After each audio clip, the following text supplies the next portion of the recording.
In the times of the Beis HaMikdash, the counting of the HaOmer was to signify the build-up towards the bringing of the carbon HaOmer and the reaping of that year's harvest. However, if they are the reasons as to why we count, then why do we still do it today, when there is no Beis HaMikdash and very few Jewish farmers? Kabbalah brings an interesting idea as to why we still count. It says that the HaOmer was created for the Jews in the desert as a time of reflection on what their lives were like in Egypt, and a movement away from those immoralities and towards Har Sinai, so that they were ready for the receiving of the Torah. I find this idea a lot more relatable to our day-to-day lives. The HaOmer should serve as a period of time where we're able to look back on what our lives have been like for the past year and move away from that and towards Shavuos. And so we are ready as if we were receiving the Torah at Har Sinai on Shavuos.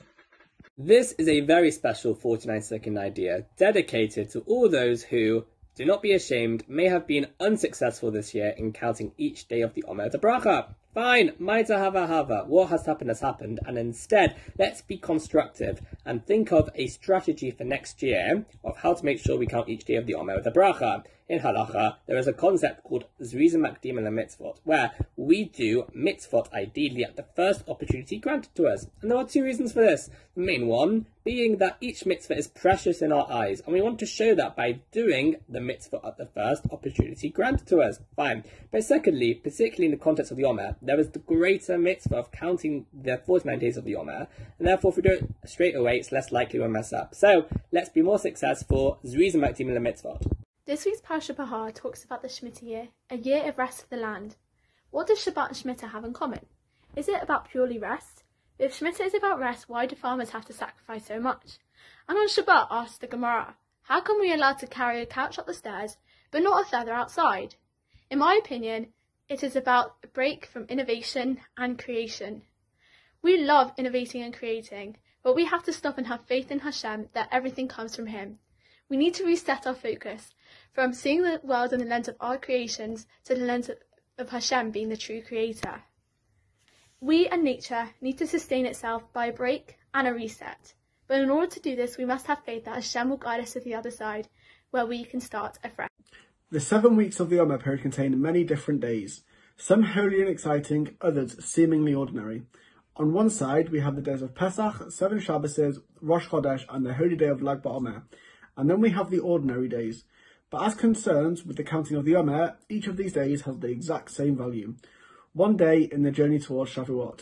This is because no matter the external qualities that any given day may possess, every day is a carbon copy of the day that just passed and the day to follow. Every day is a gift from Hashem, and we are intended to use it to its maximum and its utmost in His service. How are we to serve Him on any particular day will vary. Some days we serve Him by going to work, and on others we serve Him by abstaining from work. Some days we serve Him by eating, and on other days we serve Him by fasting. Counting days allows us to focus on what unites them all, their common factor and purpose. Our usual stance when referring to the rebuilding of Yerushalayim is in the future tense, with examples such as L'Shana Haba B'Yerushalayim Habniyah and Yibana HaMikdash. The Gra points out that in the bracha we make several times a day of Bonei Yerushalayim, both in the Amidah and in benching, the bracha ends with the words Baruch Atah Hashem Bonei Yerushalayim, with Boneh, the building or rebuilding, strangely written in the present tense. This comes to teach us that whilst we may not realise it, Hashem is constantly rebuilding the city, and we have the zechut to be living through that rebuilding, a process that will continue daily until we reach the days of the third Beit HaMikdash. As we approach Yom Yerushalayim, we are commemorating the reunification of Yerushalayim and celebrating her rebuilding that we are living through each and every day, whilst also davening for her complete rebuild, Mimhera B'Yameinu. Specific to Shavuot as a festival. Staying up all night learning Tikkun Leil, eating cheesecake, those are all customs. What's actually a mitzvah connected to Shavuot? The only mitzvot the Torah gives us are not connected to what we think the theme of Shavuot is. The mitzvot the Torah gives us are bikurim, the first fruits, or shtei halechem, the 2 loaves of bread. I would have thought there would be mitzvot to do with Torah learning to commemorate the fact that we got the Torah, but in fact the Torah itself doesn't tell us anything about the fact that we got the Torah on Shavuot. It's only if you sit there and do the calculations, you work out that it happens to be that the day of Shavuot falls out on the same day we got the Torah, but even that is actually subject to dispute. Why is there all this kind of unclarity with regards to the day on which the Torah was given?